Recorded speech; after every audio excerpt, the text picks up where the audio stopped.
Shark culling in the USA.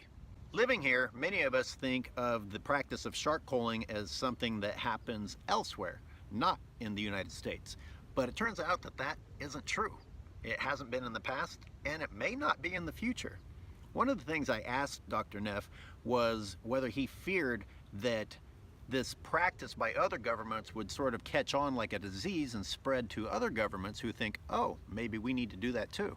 And sure enough, a few years after my interview with Christopher Neff in Cape Cod, a white shark predated on a seal and people saw it, and a politician said, hey, maybe it's time for us to do something about these sharks. Fortunately, the community reacted appropriately and there was a lot of backlash against that particular politician.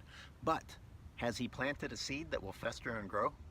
Almost a year later to the date, can we resist the temptation presented to us by politicians claiming that they're going to make us safe, presenting man versus beast, humans versus sharks? You might notice small but important details in his wording, such as talking about someone's child being killed by a man-eating shark. Why do we need to mention children as though these sharks are intentionally trying to rob us of our kids? And why call a shark that doesn't consume people a man-eater? We die from bleeding to death, period. We do not get eaten. That is emotional manipulation and the spreading of false information. That doesn't make you safer. Now, for those of you who came to the conclusion that the seals are the problem and we need to get rid of the seals, well, the return of the seals was the return of white sharks to the area, which everyone celebrated. Ah!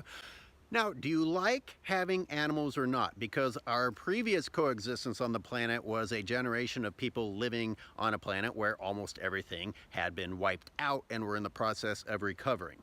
That's not coexistence. That's saying that everything except for us needs to either be extinct or at the brink of extinction.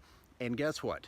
When it ends up being a planet of nothing but us and our factory-raised food, you're not going to feel like you won.